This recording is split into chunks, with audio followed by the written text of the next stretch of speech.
Hello, नमस्कार दोस्तों।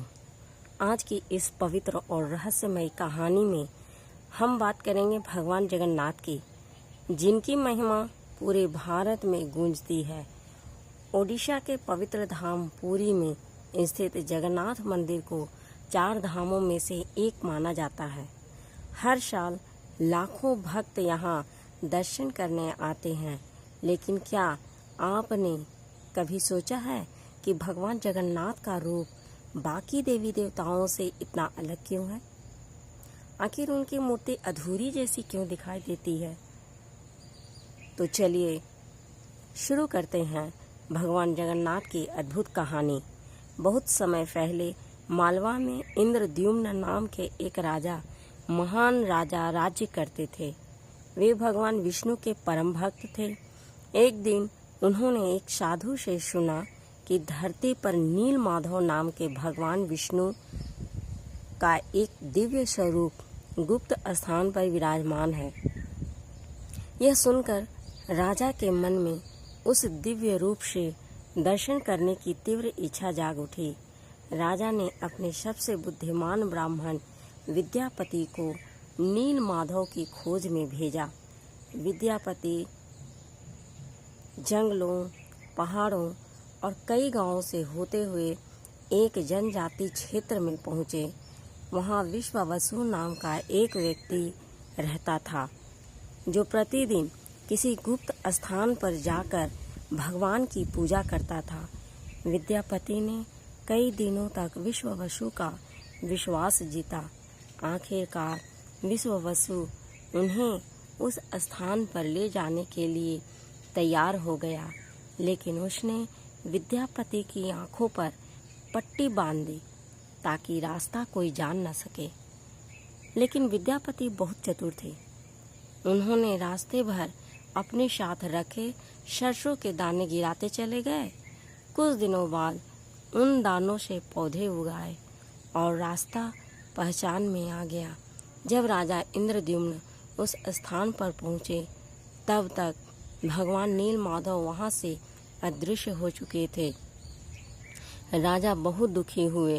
उन्होंने कई दिनों तक उपवास रखकर भगवान से प्रार्थना की। तभी आकाशवाणी हुई, हे राजा, समुद्र किनारे तुम्हें एक दिव्य लकड़ी मिलेगी। उसी से मेरा नया स्वरूप तैयार होगा। कुछ समय बाद समुद्र तट पर एक विशाल और चमकदार लकड़ी का लट्ठा मिला। राजा ने उसे बड़े सम्मान के साथ मंदिर में लाने का आदेश दिया, लेकिन वह लकड़ी इतनी भारी थी कि कोई उसे हिला भी नहीं पा रहा था।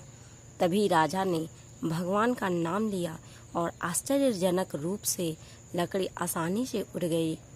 इस बीच एक वृद्ध बढ़ई राजमहल पहुंचा। उसने कहा, मैं इन मूर्तियों का निर्माण कर सकता हूँ, लेकिन मेरी एक शर्त है। जब तक मैं काम पूरा न कर लूं, कोई भी कमरे के दरवाजा नहीं खोलेगा। राजा ने उसकी बात मान ली। वृद्ध बढ़ई वास्तव में भगवान विश्वकर्मा थे, लेकिन यह रहस्य कोई नहीं जानता था। कई दिनों तक कमरे के अंदर से लकड़ी तराशने की आवाज आती रही। राजा और रानी बेसब्री से इंतजार करते रहे, लेकिन एक दिन अचानक अंदर से आवाज आना बंद हो गई। रानी घबरा गई।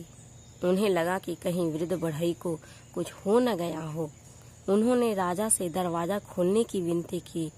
राजा ने जैसे ही दरवाजा खुलवाया, वे हैरान रह गए। कमरे के अंदर भगवान जगन्नाथ, बलभद्र और सुभद्रा की दिव्य मूर्तियां थीं, लेकिन वे पूरी तरह तैयार नहीं थी। उनके हाथ अधूरे थे। उसी क्षण वृद्ध बढ़ई गायब हो चुका था। राजा बहुत दुखी हुए। तभी आकाशवाणी हुई, हे राजा, यही मेरा दिव्य स्वरूप है। कलयुग में मैं इसी रूप में पूजे जाने की इच्छा रखता हूँ। तभी से भगवान जगन्नाथ अपने अनोखे स्वरूप में पूरे